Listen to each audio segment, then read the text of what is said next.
తాకట్టులో ఉన్న మీ బంగారం ఈ రోజు ఎంత ధర చేస్తుందో కొమ్మూరి గోల్డ్ వాళ్ళకి కాల్ చేస్తే ఫ్రీ గోల్డ్ కాస్ట్ చెక్ చేసి చెప్తారు. గురువుగారు, కొన్ని ధర్మ సందేహాలు ఉన్నాయి. ఆడియన్స్ అడిగినవి కూడా కుదిరినన్ని మిమ్మల్ని అడుగుతాను. గురువుగారు, అంగుష్ట మాత్రం దాటిన విగ్రహాలు ఇంట్లో ఉంటే కొంతమంది అన్న నివేదన ప్రసాదం చేయలేని వాళ్ళు బియ్యంలో పెడతారు వాటిని. అలా పెట్టాం కదా అని ఇంకేమీ చేయరు అసలు. అది కేవలం కుదరని పక్షంలో చేయాల్సిన పనైనా బియ్యంలో విగ్రహాలు పెట్టేసి కూర్చుంటే సరిపోతుందా? ఆపద్ధర్మాన్ని నిత్య ధర్మంగా మార్చుకోకూడదు. కాస్త పెద్దదిగా ఉన్నటువంటి అర్చామూర్తి ఇంట్లో ఉన్నప్పుడు మనం మడితో అన్నం చేసి, రోజు ఆఫీసుకు కట్టుకుపోయే అన్నమే అంత బెల్లం ముక్క వేసి నివేదన చేయాలి. స్నానం చేసి అన్నం చేస్తే చాలు. బద్దకించి విగ్రహాన్ని బియ్యంలో పెట్టేస్తున్నారు. ఇది పాపం, దోషం. దీనికి బదులుగా ఆ విగ్రహాన్ని మీ సమీపంలో ఉండే ఏదైనా ఒక ఆలయంలో ఇచ్చేయండి. ఆలయ నిర్వహణకై నెలకు ఒక 200-300 డబ్బులు ఇచ్చేయండి. నెలకు ఒకసారి ఎప్పుడో వెళ్ళి నమస్కారం చేసుకుని రండి. మీ అర్చామూర్తి మీకు బదులుగా రిప్రజెంటేటివ్గా అర్చకుడు అర్చన చేస్తున్నాడు. ఇలా మార్గాంతరం కూడా ఉంది కదా.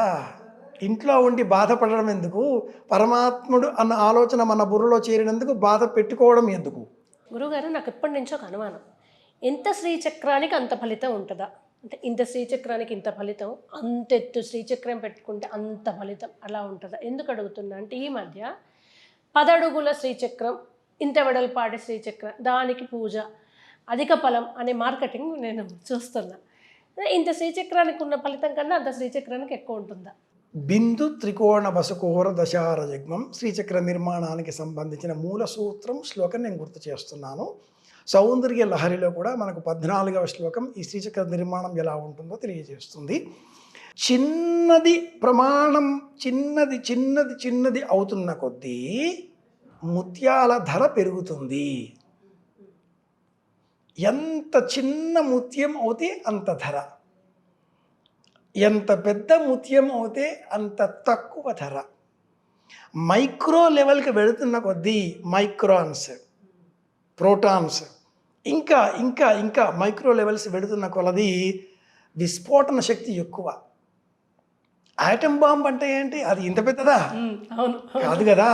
Micro, minute. చిన్న విషపు చుక్క చాలు కుండెడు పాలని పాడు చేయడానికి.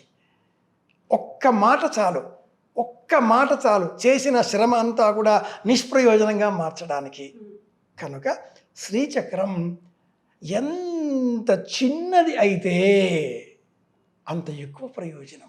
జనాలకు చూపించడం కోసం కాదు మనం చేసే ఈ శ్రీచక్ర ఆరాధన. శరీరమే శ్రీచక్రం. ఈ జ్ఞానం పెంచుకొని చక్ర ఆరాధన చెయ్యాలి. కనిపించడం కోసమో చూపించడం కోసమో కాదు. శ్రీచక్రం శివయోర్వపు, దేహమే శ్రీచక్రంగా మార్చుకోవాలి అని మనకు దేవి దుర్గా మాల చెబుతుంది. ఆ దుర్గా మాలనే లోకమంతా ఖడ్గమాల అంటుంది. అది దుర్గా మాల. శరీరాన్ని మనం శ్రీచక్రంగా మార్చుకోవాలి. ఎంత చిన్నది అయితే ఆత్మశక్తి, ప్రాణశక్తి అంత బలం. అటువంటి శ్రీచక్రం ఇంట్లో ఉన్నప్పుడు కఠినంగా ఉన్న నియమాలు పాటించాల్సిందే కదా గురువు గారు. కొందరేమో అసలు శ్రీచక్రం ఉన్నా పర్వాలేదు, మీకు దేవుడి పట్టంలాగే మీరు అంత ఇబ్బంది పడొద్దు అంటారు. కొంతమంది ఏమో శ్రీచక్రం ఉంది, మడితో ఆచారంతో మెలగండి అంటారు. ఏం చేయాలి? కృష్ణుడు పక్కనే ఉన్నాడు, పాండవులకు తెలియదు, కష్టాలు పడ్డారు. ఎప్పుడు తెలిసిందో అప్పుడు కృష్ణ నీవే తప్ప ఇతఃపరం పెరగము అన్నారు. కృష్ణుడు రక్షించాడు. చిన్నగా ఉండే శ్రీచక్రం కావచ్చు, దేవతారాధనా విగ్రహాలు, అర్చామూర్తులు ఏవైనా కావచ్చు, మనం వాటిపైన చూపించే భక్తి శ్రద్ధ ఆధారంగా అవి మనల్ని రక్షిస్తాయి. మనలో ఉండాలి కదా ఏకాగ్రత, అది ముఖ్యం. పరమాత్ముడికి ఇదే పని కాదు, అది రియాక్షన్, ప్రతిబింబం. బంతిని నేలకేసి కొడితే తిరిగి వచ్చినట్లుగా. కాబట్టి మనం ఆ అర్చామూర్తి పైన ఎంత భక్తి శ్రద్ధ చూపిస్తామో అంత సత్ఫలితాన్ని మనం పొందగలుగుతాం. ఒకళ్ళ కోసం కాదు ఈ భక్తి, మన కోసం మనం చేసే పని, ఆలోచన, అర్చన లేదా సంప్రదాయం, తన్మయత్వం అన్నది సరైన పదం అవుతుంది. గురువుగారు ఇప్పుడు ఇప్పటి పిల్లలు ఏమంటున్నారంటే మంగళవారం జుట్టు కత్తిరించుకోవద్దు అనేది ఎందుకు, అప్పుడు ప్రతి వృత్తి వాళ్ళకు ఒక హాలిడే ఉండాలి కనుక అప్పుడు వాళ్ళకి హాలిడే ఇచ్చారు, దానికి సైంటిఫిక్ రీజన్ ఏంటి, మేము ఎందుకు కత్తిరించుకోవద్దు, గోర్లు కూడా అప్పట్లో వెళ్తురు కరెంటు లేదు, కుచ్చుకుంటాయని రాత్రులు కట్ చేసుకోమని లేదు, ఇప్పుడు కరెంటు లైట్లు ఉంటే అర్ధరాత్రి అయినా కట్ చేసుకోవచ్చు కదా, మేము ఎందుకు రాత్రి కూడా కట్ చేసుకోవద్దు, వీటికి ఏం చెప్తారు?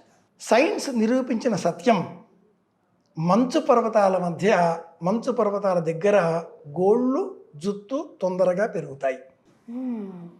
మానస సరోవర యాత్ర చేసే సమయంలో నేను చాలా పుస్తకాలు, నానో కన్వర్సేషన్స్ లాంటివి ఎన్నో చదివి ఉన్నాను.